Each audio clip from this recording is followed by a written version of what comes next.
सबको नमस्कार। नमस्कार।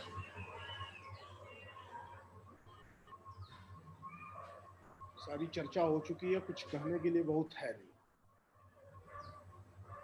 पर निर्देश है तो कुछ बातें करना चाहूंगा।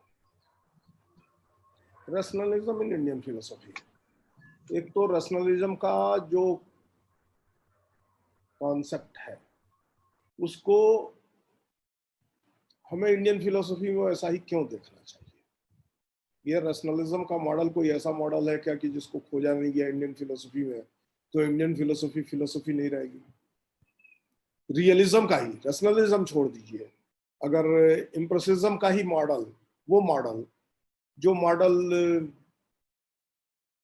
यूरोप में मॉडर्न वेस्टर्न फिलोसफी और कंटेम्प्रेरी फिलोसफी में डेवलप हुआ था, वो मॉडल अगर इंडियन फिलोसफी में नहीं मिलता है तो क्या इंडियन फिलोसफी नहीं रहेगी। इस प्रकार के कुछ ऐसे सवाल हैं जिन सवालों से हमें थोड़ा बचना चाहिए। अब रैशनलिज्म को अनुवाद करें तो किस रूप में अनुवाद करेंगे? यह बुद्धिवाद है या तर्क बुद्धिवाद है? बुद्धिवाद लेते हैं तो इंटेलेक्चुअलिज्म और रैशनलिज्म के बीच का डिफरेंस कैसे करेंगे? अगर बुद्धिवाद इस रूप में अनुवाद करते हैं तो इंटेलेक्चुअलिज्म को अनुदित करते हुए क्या करेंगे? कठिनाई क्या है कि फिलोसफी एक कल्चरल साइंस है। इसको हमने एक साइंस के रूप में समझने की कोशिश की, और ये प्रारंभ कहां से होता है? तो J.R. Ballantine is the first philosopher who tried to compare Indian philosophy and Western philosophy in particular schools, और उसने संस्कृत में इसके लिए किताब लिखी। J.R. बैलेंटाइन ने संस्कृत में किताब लिखी, किताब का नाम न्याय कौमुदी है, जो 1840 में पब्लिश हुई थी। And the very beginning words of that very न्याय कौमुदी is यन मतम इंग्लैंडियानाम मतम यद गौतमादिभिः तयोः साम्य वैषम्यश्च विषयो अत्र विविच्यते। तो उसका प्रिजम्पशन है। इसमें प्रिजम्पशन क्या है कि जो ब्रिटिश ट्रेडिशन है फिलोसफी की, वो इंपेरिसिस्ट ट्रेडिशन है, रियलिस्ट ट्रेडिशन है, और भारत के अंदर जो न्याय की परंपरा है वो इंपेरिसिस्ट परंपरा है और रियलिस्ट परंपरा है। अब इंपेरिसिज्म का वही मॉडल तो न्याय में नहीं है। न्याय में तो ज्ञान के स्वरूप को और ज्ञान के साधनों की चर्चा करते हुए जो पहला एजम्पशन है, वो एजम्पशन क्या है? ज्ञानम द्विविधम या मतिर द्विविधा। बुद्धि दो प्रकार की होती है, बुद्धि और ज्ञान को समानार्थक लेते हैं। एक तो श्रुति है, दूसरा अनुभव है। यानी बुद्धि और अनुभव ये दोनों समानार्थक है। अब हम रैशनलिज्म का अनुवाद यदि बुद्धिवाद करते हैं तो न्याय के ट्रेडिशन में तो बुद्धिवाद नहीं है, वो फिर वो न्याय के ट्रेडिशन से अनुभववाद बनता है। अब दूसरा प्रश्न उठाएं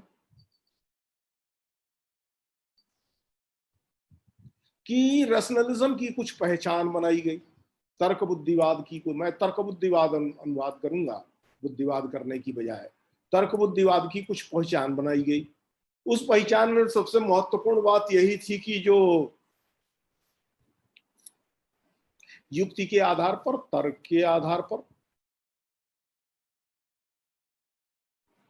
संपूर्ण विश्व की व्याख्या की जा सकती है, वो फिलोसफी रैशनलिस्ट फिलोसफी होगी।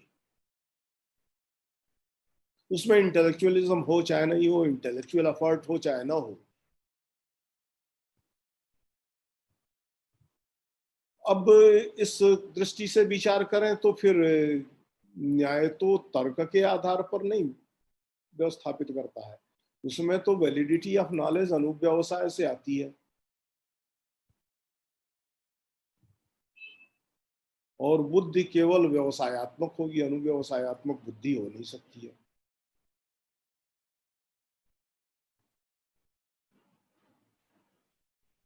तो ऐसी स्थिति में न्याय को लेकर के उनका खांचा ठीक नहीं बैठता है। अब प्रश्न आता है कि अगर ये मान लें कि कोई ट्रेडिशनल अप्रोच नहीं है,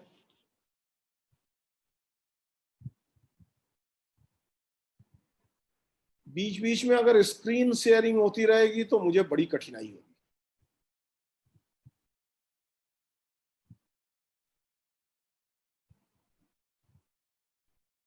तो इस खांचे का विचार करें। तो इस खांचे पर नहीं आता है कि अथॉरिटी ना हो, जो किसी अथॉरिटी को सोर्स ऑफ नॉलेज के रूप में न स्वीकार करे। यह रैशनलिज्म की एक बड़ी महत्वपूर्ण शर्त है। इस दृष्टि से विचार करेंगे तो अथॉरिटी का को स्वीकार करने वाली ट्रेडिशन मीमांसा की ट्रेडिशन है। मीमांसा की ट्रेडिशन फिर रैशनलिस्ट ट्रेडिशन नहीं होती है। कुछ लोगों का दावा है कि बुद्धिज्म और रैशनलिज्म है। तो रैशनलिज्म के उस खांचे पर हम जाते हैं तो बुद्धिज्म में भी रैशनलिज्म नहीं बनता है, क्योंकि वहां तो युक्ति के भी बनने की संभावनाएं कठिन है।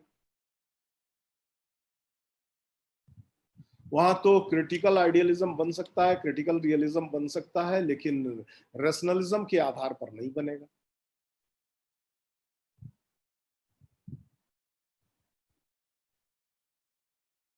एक तरह से रैशनलिज्म और एम्पिरिसिज्म का कोई क्रिटिसिज्म हो और उस क्रिटिसिज्म के आधार पर कोई कॉन्सेप्ट बने, whether that is critical empiricism और दैट इज क्रिटिकल रैशनलिज्म। क्योंकि अभी मैं सुन रहा था तो जो सवाल आया था वो सवाल अप्रायरी और पोस्ट प्रायरी का है। The very parallel is available in the Buddhist logic. The concept of Salakshana and Samanya Lakshana is very similar to Newmanan concept of Newmanan and phenomenon in Kantian philosophy.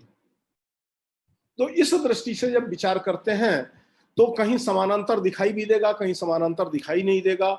Cultural science होने के कारण से और social cultural मिल्यूज एक न होने के कारण से जो सोचने का तरीका है वो सोचने का तरीका फ्रेम एक दिखाई देगा, लेकिन उसमें कंटेंट एक नहीं होगा। अब जिसको जिसको अथॉरिटी ऑफ वेदा की दृष्टि से मीमांसा को किसी भी दृष्टि से रैशनलिस्ट ट्रेडिशन में नहीं ले आया जा सकता है, वो सर्वाधिक रैशनलिस्ट है इंडियन फिलोसफी में। मीमांसा सूत्र का भाष्य करते हुए सबर स्वामी की पहली प्रतिज्ञा यही है, पहला एजम्पशन ही यही है कि मैं किसी भी शब्द का प्रयोग उससे अलग अर्थ में नहीं करूंगा जो लोक में प्रसिद्ध है। यानी प्रत्येक वैदिक पद का अर्थ जो लोक में प्रसिद्ध है, अनुभव के आधार पर सिद्ध है, उसके आधार पर करूंगा।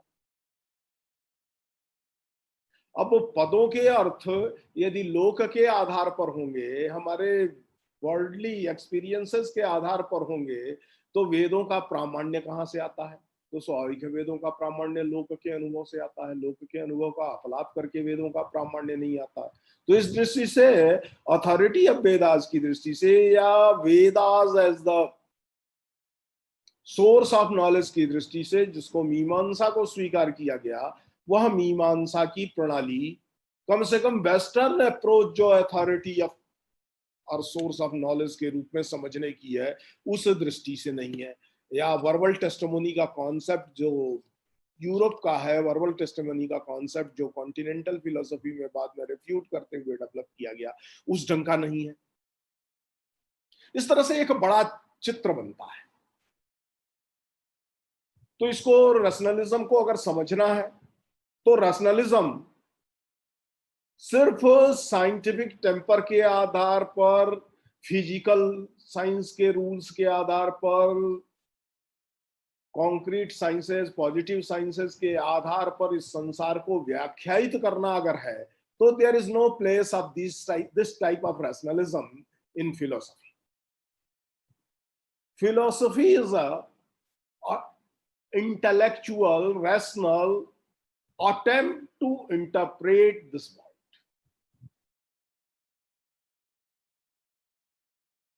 हम अपने अनुभवों को जब बौद्धिक आधार पर, जब युक्ति के आधार पर, जब कल्पनाओं के आधार पर, स्पेकुलेशन के आधार पर और अपने सांस्कृतिक अनुभवों से जोड़ते हुए जगत का की व्याख्या करने का प्रयास करते हैं, तब दर्शन बनता है। इसको विचार करना होगा तो किसी भी दार्शनिक परंपरा में उसके मूल से विचार करना होगा।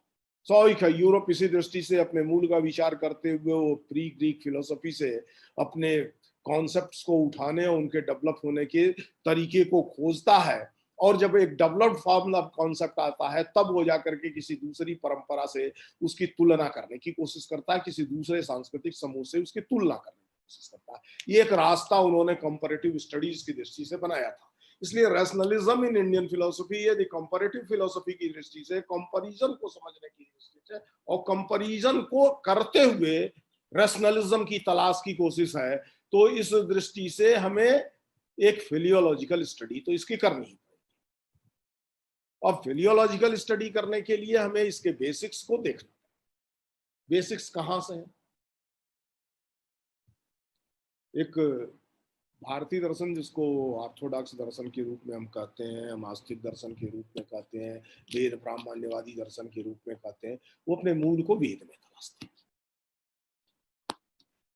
हम वेदों को प्रामाण्य किए बिना ये समझने की कोशिश करें इस बौद्धिकता को वेदों में कहीं ले आया गया है क्या, तो बहुत सारे उदाहरण तो मिलेंगे, कथाएं तो मिल रही हैं जिसमें बुद्धि का बहुत उपयोग है, और बौद्धिक स्तर पर जो संसार समझ में आता है यही संसार अंतिम संसार है, यही विश्व का अंतिम रूप है, इस प्रकार के प्रतिपादन तो बहुत है। लेकिन इसका मेथोडोलॉजी कोई है क्या? तो एक ही बात दिखाई देती है, वो है कि यहाँ पर आर्गुमेंटेशन की एक प्रणाली है, तर्क युक्ति की प्रणाली है, तर्क बुद्धि के प्रयोग की एक प्रणाली है, और उसको वाको वाक विद्या के नाम पर जानते हैं, जिसको बाद में न्याय ने कथा विधि के रूप में विस्तारित किया है। कथा विधि 3 प्रकार की होती है, हर दर्शन का विद्यार्थी जानता है, लेकिन इस कथा विधि का जो मूल है वो वाको वाक विद्या है। अब वाको वाक विद्या क्या है या कथा क्या है, तो इसको सामान्य तौर पर इंडियन फिलोसफी में डिफाइन करने की कोशिश नहीं की गई है, या बाद में जो इंटरप्रिटेशन हुए, ट्रांसलेशन हुए, उसमें इसको डिफाइन करने की कोशिश नहीं। औपनिषदिक परंपरा तो इसको डिफाइन करती है, और वो कहती है नाना प्रवृत्ति को वाक्य विस्तरह कथा। भिन्न भिन्न प्रकार से जब हम इंटरप्रेट कर रहे होते हैं तो इस इंटरप्रिटेशन के बीच जो बोध का विकास होता है वह विकास ही कथा है। अब इंटरप्रिटेशन के आधार पर बोध का विकास, ज्ञान का विकास, ज्ञान का आकार बढ़ता है, स्वरूप बनता है, यह स्वीकार करते हैं, तो बोध बौद्धिक ही है, यह अनुभविक नहीं है। तब वो बोध तर्क बुद्धि पर आधारित है। अब तर्क बुद्धि की भूमिका क्या है, तो इस दृष्टि से विचार करेंगे तो पूरा का पूरा इंडियन फिलोसफी एक मत दिखाई देता है एक चीज पर, कि तर्क की भूमिका बोध के लिए नहीं है। कार्टेशियन फिलोसफी साफ साफ कहीं मेथोडोलॉजी में दिखाई देती है, इंडियन फिलोसफी में तो यही दिखाई देती है जहां वो तर्क की भूमिका का प्रयोग करते हैं। तर्क का प्रयोग उपाधि को समाप्त करने के लिए, उपाधि विधूनन के लिए होता है, to refute the super imposition.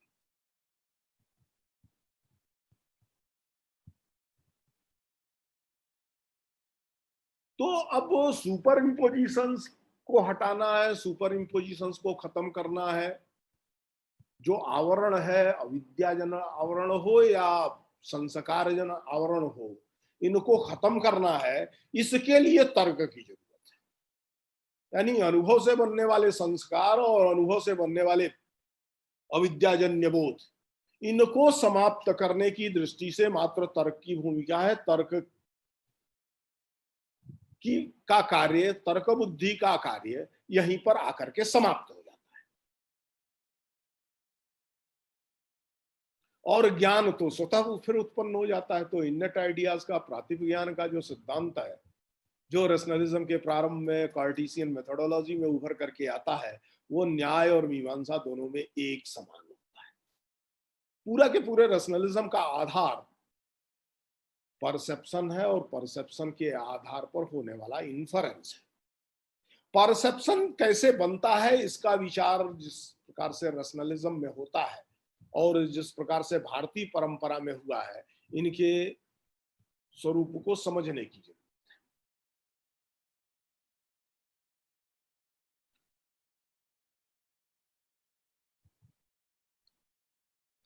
अब न्याय को जिसको बहुत इम्प्रेसिस्ट ट्रेडिशन और रैशनलिस्ट ट्रेडिशन दोनों के रूप में समझने की कोशिश की गई। जब इन्फरेंस पर जोर दे रहे थे तो रैशनलिस्ट ट्रेडिशन के रूप में देख रहे थे, और जब परसेप्शन पर जोर दे रहे थे तो इम्प्रेसिस्ट ट्रेडिशन के रूप में देख रहे थे। या दूसरे रंग से कहा जाए कि न्याय में जो दो स्कूल्स दिखाई देते हैं, old school and new Vedanta, new Nyaya school, Navya Nyaya and प्राचीन, इन दोनों के बीच यदि संबंधों की तलाश करें, अंतर संबंधों की तलाश करेंगे, तो जहां पर प्राचीन न्याय इम्परसिस्ट स्कूल को पर बल देता हुआ दिखाई देता है, वहीं इन्फरेंस के आधार पर प्रत्यक्ष की वैधता को प्रमाणित करने की प्रणाली विकसित करने के कारण से नव्य न्याय रैशनलिस्ट ट्रेडिशन के रूप में दिखाई देता है। अब इम्परिसिस्ट ट्रेडिशन के रूप में जब न्याय को हम लेते हैं तो यह ऑन्टोलॉजिकल मूविंग, मेटाफिजिकल एजम्पशन है,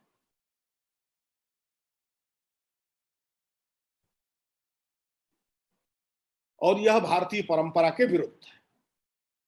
भारत की परंपरा में तत्व मीमांसा के आधार पर, सत्ता मीमांसा के आधार पर, सत्ता के स्वरूप के आधार पर ज्ञान के साधनों का और ज्ञान की प्रामाणिकता का निर्धारण नहीं होता है। ज्ञान के साधनों और ज्ञान की प्रामाणिकता का निर्धारण पूर्ण भारतीय दर्शन में, जिसको इम्प्रेसिस्ट ट्रेडिशन के रूप में या ट्रेडिशन बेस्ड ऑन फेथ और वर्बल टेस्टिमोनी के रूप में समझा गया, ऑर्थोडॉक्स सिस्टम के रूप में समझा गया, उसमें ज्ञान का स्वरूप निर्धारण और ज्ञान के साधन निर्धारण, ये दोनों ही जो है वह तत्व मीमांसा के आधार पर नहीं होते। बड़ा फेमस एक्शन है, मानाधीना में सिद्धर मान सिद्धर तु लक्षण। जो ज्ञान है, जो मेय है, ऑब्जेक्ट है, वह मान के अधीन है, ज्ञान और ज्ञान साधनों के अधीन है। और ज्ञान साधनों का निर्धारण, ज्ञानाकार का निर्धारण, ज्ञान कैसे प्राप्त होगा इसका निर्धारण केवल और केवल लक्षण से होगा, केवल और केवल डिफिनीशन से होगा। That is the pure rational discourse.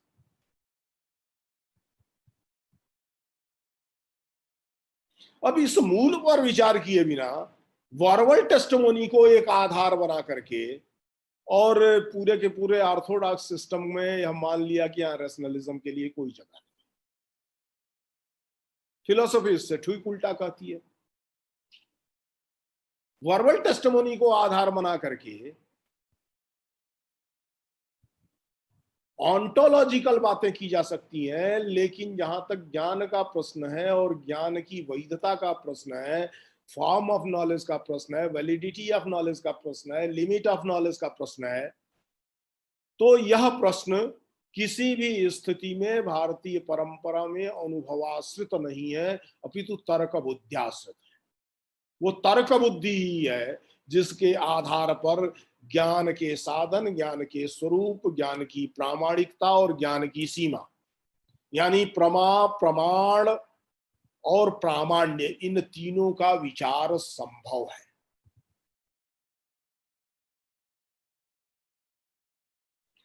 इस दृष्टि से एक और बड़ी मजेदार बात है कि बुद्धिज्म, जिसको मूल रूप से हमने एक रैशनलिस्ट फिलोसफी के रूप में स्वीकार किया, और इसलिए स्वीकार किया कि वो किसी प्रकार के मेटाफिजिकल ऑन्टोलॉजिकल एंटिटी को स्वीकार नहीं करता है, सुपर नेचुरल रियलिटी को स्वीकार नहीं करता है, और सब कुछ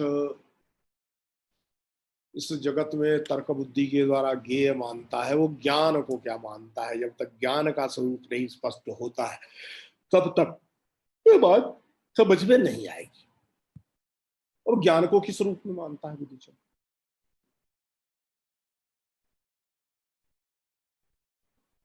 तब मानाधीना में सिद्धि के स्थान पर मेयाधीना मान सिद्ध। जो मान है, जो प्रमाण है, वो मेय के अधीन है। और चूंकि दो ही प्रकार के मेय है, इसलिए दो ही प्रकार के प्रमाण सब।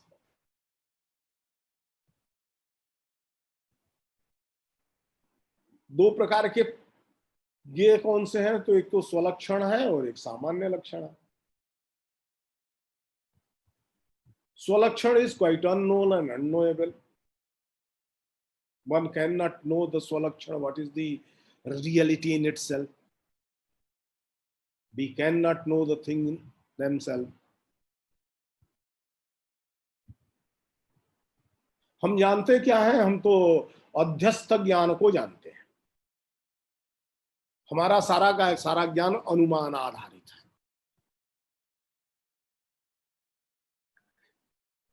इस प्रकार के एजम्पशन के साथ पूरा का पूरा बुद्धिस्ट फिलॉसफी बनती है। अब एजम्पशंस पर आधारित है, समथिंग एज्यूम्ड है,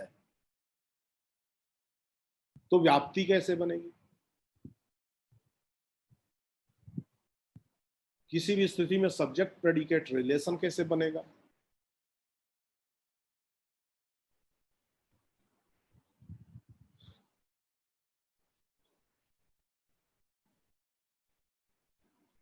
ऑब्जेक्ट और सब्जेक्ट के बीच, नोअर एंड नोन के बीच, ऑब्जेक्ट ऑफ नॉलेज के बीच का रिलेशन कैसे बनेगा?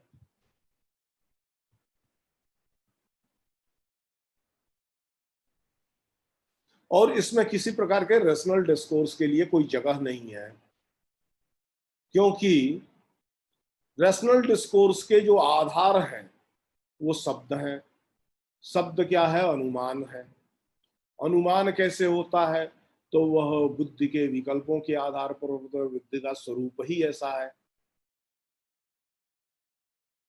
और प्रत्यक्ष परसेप्शन, डायरेक्ट इमीडिएट नॉलेज कैसे होगा? तो प्रत्यक्ष से होगा। और प्रत्यक्ष का है अभ्रांतम अकल्पना पौढ़म प्रत्यक्षम,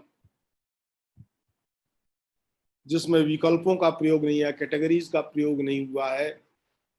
जब वस्तु को यथा तथ्य रूप में, वस्तु को सुलक्षण के रूप में जैसी है वो वैसी ही जानते हैं तो होता है। और जो वस्तु जैसी है वैसे जानने के लिए एक्सपीरियंस के सिवाय कोई रास्ता नहीं है। यानी ज्ञान का जो वास्तविक स्वरूप है वो अनुभवाश्रित है,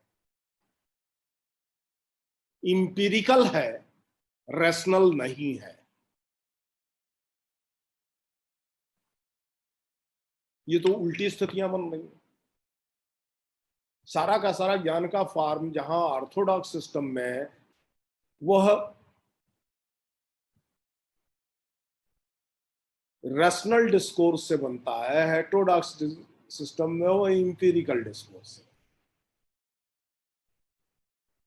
अब इन दोनों के बीच का संबंध कैसे होगा? वस्तुतः ये एक तरह से कैटेगरी मिस्टेक है। When we are trying to search out the rationalism in Indian philosophy, ये एक कैटेगरी मिस्टेक है। इंडियन फिलोसफी का मेथड ऑफ आर्गुमेंटेशन ही अलग है, पूरी की पूरी तर्क पद्धति ही अलग है, युक्ति करने की प्रणाली ही अलग है, फिलॉसफी इसका कॉन्सेप्शन ही अलग है। और वो कॉन्सेप्शन क्या है? यस्मात् दृश्यते विचार्यते अवगम्यते सदर्शनम। अवगमित होता है, देखा जाता है और विचारित किया जाता है। तीनों जहां पर संभव है वहीं पर दर्शन होगा। केवल युक्ति के आधार पर या केवल अनुभव के आधार पर ज्ञान ही संभव नहीं है। और जब ज्ञान संभव नहीं है तो युक्ति आधारित या अनुभव आधारित, बेस्ड ऑन द रैशनलिज्म और बेस्ड ऑन एम्पिरिसिज्म, यह दोनों ही स्थितियों में व्यवहार संभव नहीं है। दोनों ही स्थितियों में जो प्रयोजन है तत्व के वास्तविक ज्ञान का, ये एक खास किस्म का एजम्पशन लेकर के आगे बढ़ता है, इस एजम्पशन के साथ कि या तो तत्व पूरी तरह से बौद्धिक है या तत्व पूरी तरह से अनुभविक है। और इन दोनों में एक एजम्पशन तो पक्का हो जाता है कि यहां पर कुछ तत्व तो जरूर है, समथिंग मेटाफिजिकल एंटिटी एग्जिस्ट्स। और इस पॉस्टुलेट्स के साथ प्रारंभ होना, दूसरा पॉस्टुलेट को स्वीकार करना, यह पूरे रैशनलिज्म के डिस्कोर्स को, तर्क बुद्धिवाद के डिस्कोर्स को खत्म कर देता है। भारतीय परंपरा में युक्ति की भी सीमाएं हैं, अनुभव की सीमा है। अनुभव से सब कुछ जानना संभव नहीं है, तो अनुभव युक्ति से भी सब कुछ जानना संभव नहीं। इसको सभी परंपराओं ने प्रत्यक्ष में इसको देखने की कोशिश की, क्योंकि ज्ञान के साधन के रूप में हम प्रत्यक्ष का अपलाप करते हुए किसी चीज को नहीं जान सकते। और न्याय में प्रत्यक्ष को एनालाइज करते हुए जब कहा आत्मेन्द्रिय मनोअर्थानाम सन्निकर्षात् प्रवर्तते व्यक्ता तदात्तिवेया बुद्धि प्रत्यक्षम सानि।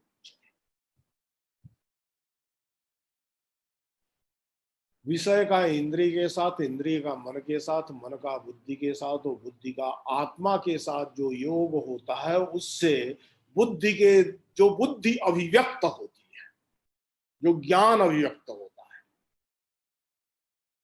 वह प्रत्यक्ष है। यानी और जो ज्ञान होता है, ज्ञान किसका होगा? तत्व का होगा, रियल का होगा, इन रियल का, नॉन रियल का, नॉन एग्जिस्टेंस का ज्ञान नहीं हो सकता। तो ये हेगेलियन अप्रोच भी कुछ दिखाई देने लगेगी फिर इसमें, real is rational and rational is real, क्योंकि बुद्धि के द्वारा अभिव्यक्त होता है अगर सत्ता का स्वरूप, तो फिर और सामान्य लक्षण के द्वारा ज्ञेय होता है सत्ता का स्वरूप बुद्धिज्म में, या वस्तुओं का स्वरूप सामान्य लक्षण के द्वारा ही ज्ञेय है, और स्वलक्षण तो अज्ञात और ज्ञेय है, न्यूमेनल के लेवल पर कुछ भी नहीं जान सकते। जो भी ज्ञान हो रहा है वो फेनोमेनन के लेवल पर ही हो रहा है। इस प्रकार की जब अवधारणाएं बना रहे हैं, तो ये अवधारणाएं हमें कॉन्टियन फिलोसफी की और हेगेलियन फिलोसफी की ओर, अब भारतीय संदर्भों में बात करें तो यहाँ बड़े बड़े ऑर्गेनाइजेशन और बड़े बड़े मूवमेंट रैशनलिज्म को लेकर के खड़े हो गए। और रैशनलिज्म का अर्थ हमने पॉजिटिज्म समझ लिया, न्यू पॉजिटिज्म समझ लिया, लॉजिकल पॉजिटिज्म समझ लिया, साइंटिफिक मेथोडोलॉजी समझ ली, साइंटिफिक बेसिस समझ ली। तो अगर इस रूप में देखना है तो फिलोसफी में, इंडियन फिलोसफी में वो रैशनलिज्म तो नहीं है। इंडियन फिलोसफी में एक कल्चर पर आधारित रैशनलिज्म है, कल्चरल साइंस का रैशनलिज्म है, ह्यूमैनिटेरियन साइंसेस का, ह्यूमन साइंसेस का रैशनलिज्म है। अब उस कल्चरल ह्यूमन साइंसेस को समझने की दृष्टि से फिर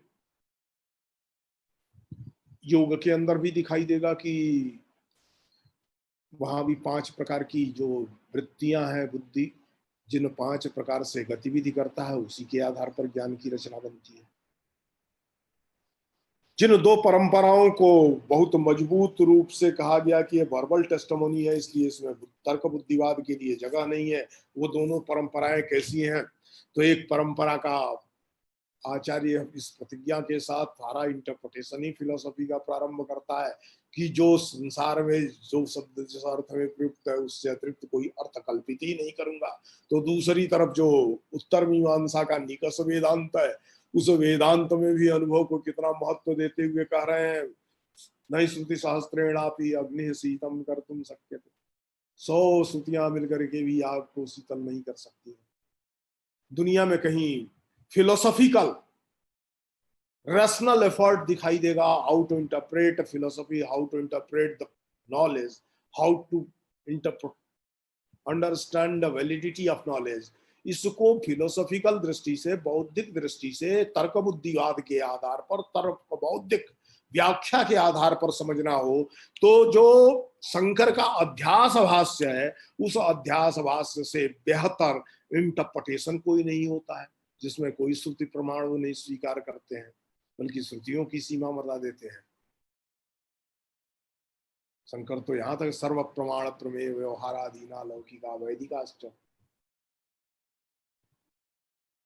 अब सभी प्रमाण प्रमेय अगर व्यवहार के अधीन हो जा रहे हैं तो व्यवहार तो आनुभविक है, व्यवहार बौद्धिक नहीं है, बोध बौद्धिक है।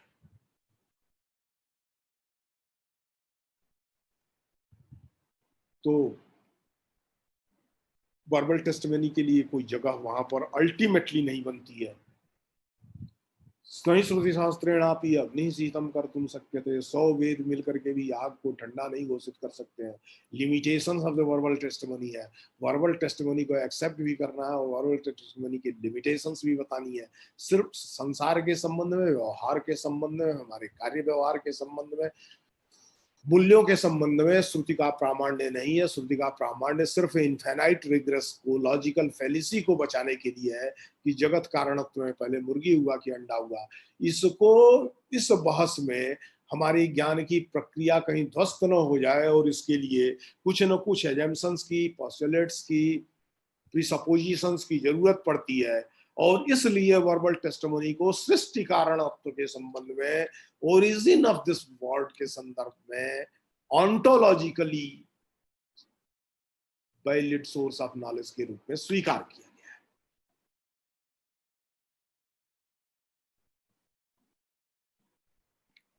अंततः दर्शन के लिए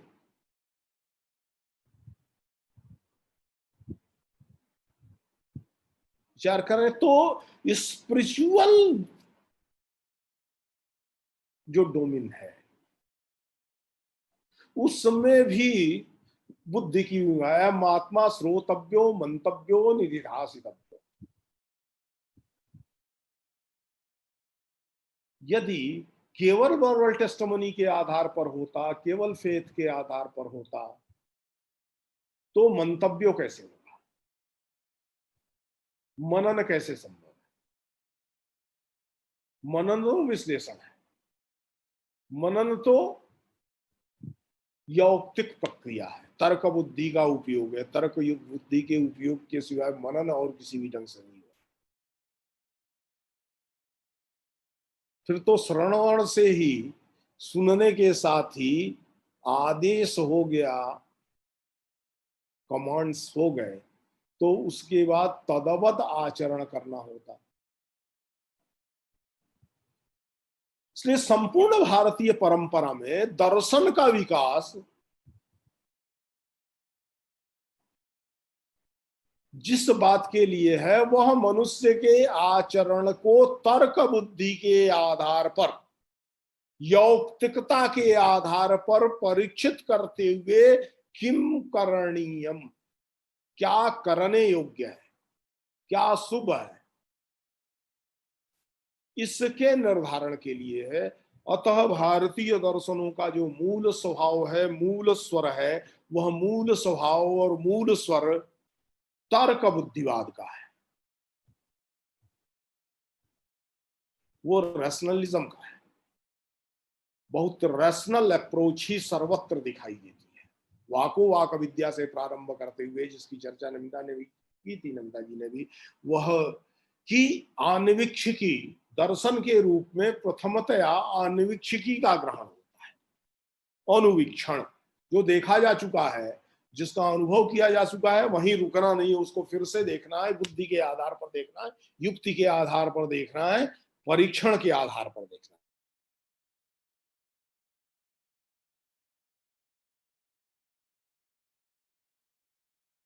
तो बौद्धिक परीक्षण, बौद्धिक समीक्षा, समीक्षा बुद्धि के साथ, तर्क बुद्धि के साथ, युक्ति के आधार पर ज्ञान की प्रक्रिया ही दर्शन है।